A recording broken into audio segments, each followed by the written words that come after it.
All right, we got Keem Underwood here from State of the U talking Miami football. Where was I going with this? Oh, yeah, we've got a spring game. So what's going to be meaningful for you watching this spring game? Because I've thus far seen Clemson and Florida State, a little bit of North Carolina State, and I've got my certain thoughts about what means something and what's not necessarily valid about the play out there. I just want to see how guys do when the lights are on. We're going full go.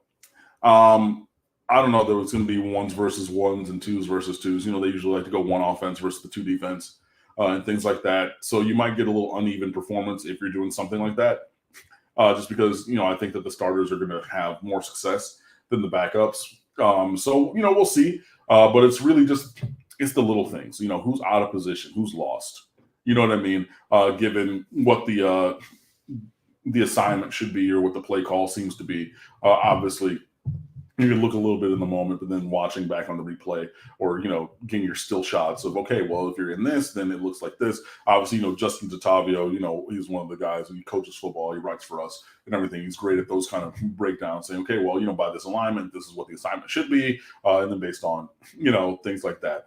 So you're looking at things of that nature. I want to see how the run game does, obviously, just because I think the Miami's run game needs to do a little bit better.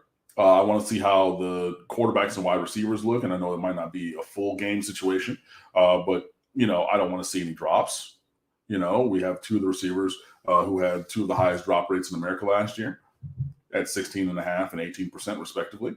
I don't want to see any of those wide open passes hit them in the hands and then all of a sudden be on the ground. I don't want to see any of those things. I don't want to see guys shirking away from contact or things like that.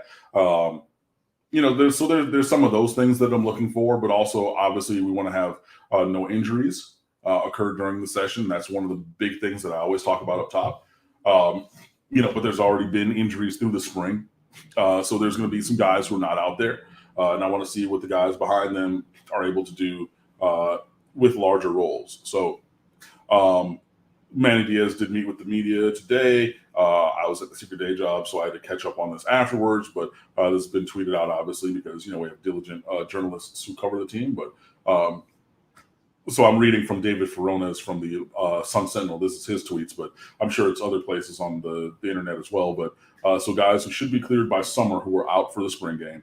Bubba Bolden with a toe. Sam Brooks with a toe, and he missed most of spring, which is why we haven't heard a lot about his performance because he was not out there. Will Mallory with a shoulder. Jeremiah Payton with a meniscus, which I believe he had a surgical procedure on, and Cleveland Reed, I believe, with a pectoral. Other guys who are expected back in the middle of the summer, Elijah Arroyo, who's your number one tight end coming in from Texas, again, who's a South Florida native who moved out to Texas. Al Blaze Jr., who had that heart condition last year, which is why he missed the last part of the season. Marcus Clark, who's a cornerback as well. Corey Couch, another cornerback, Nessa Silvera, and Brian Balaam, the defensive tackle and the safety, respectively. And then other guys, so there's more, who should be back by training camp would be Michael McLaughlin, the offensive tackle, and, of course, quarterback number one in your program and number one in your heart, De'Aaron King.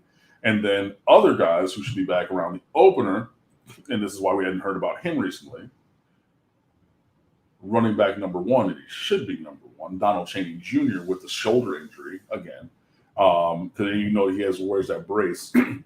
I believe it's the same shoulder as before. So he should be back near to the opener. So should Dominic Mammarelli, the tight end. So that's 2, 4, 6, 8, 10, 12, 15 guys who are out for the spring game.